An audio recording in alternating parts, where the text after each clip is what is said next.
पूरा करते हैं, दो मजदूर ए और बी मिलकर, दो वर्कर।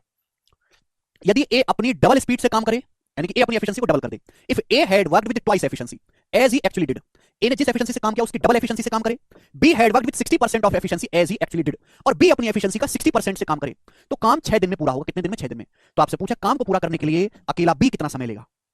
सारा अकेला एफिशिएंसी का है, इसमें अगर एफिशिएंसी पता लग जाए तो सॉल्व हो जाएगा। देखो बच्चों, मैंने ये मान लिया कि ए की एफिशिएंसी ए है, बी की एफिशिएंसी बी है, इसी का खेल करना। ए की एफिशिएंसी ए है, बी की एफिशिएंसी बी है।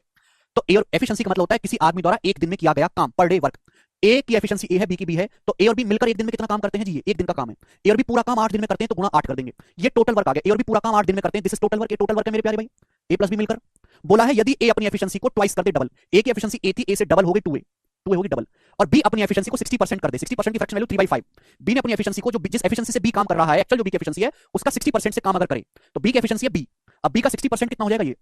तो अब काम पूरा होने में 6 दिन लगेंगे भाई साहब। अब ये दोनों मिलकर एक दिन में कितना काम करेंगे? ये। अब पूरा काम 6 दिन में होगा, यानी कि मल्टीप्लाई बाई 6।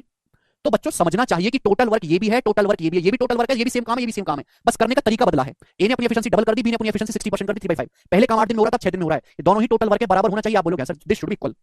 यहां से हम मेरे दोस्तों कैलकुलेशन कर लेते हैं, 2 से कट जाएगा 2 चौक 8, और 2 से 6 कट जाएगा 3 बार। बस अंदर करके घटाना है, क्रॉस मल्टी यहां पे करेंगे, 3 दूनी 6a और 4a, 6 और 4a का डिफरेंस 2a बराबर। ये 3 तिया 9b/5 और ये 4b, 3 तिया 9b/5 4b, 4b में से 9b/5 घटाएंगे तो 4 पंजे 20 माइनस 9 11/5 भी आ जाएगा। आप बोलोगे हाँ जी सर बिल्कुल सही, कोई प्रॉब्लम नहीं है। ठीक है जी, बोलो 4a और 6 2 आ जाएगा, 4b और ये आपका 9/5, 5 चौक 20 माइनस 9 11/5। जिनको नहीं समझ आती हमारी बात वो अंदर पागलों की तरह कर लो, वहां फिर लिख लेना। तो a/b आ जाएगा, यहां से 2 नीचे 11/10। तो a और b की एफिशिएंसी का रेशियो आ गया 11/2 नीचे 10।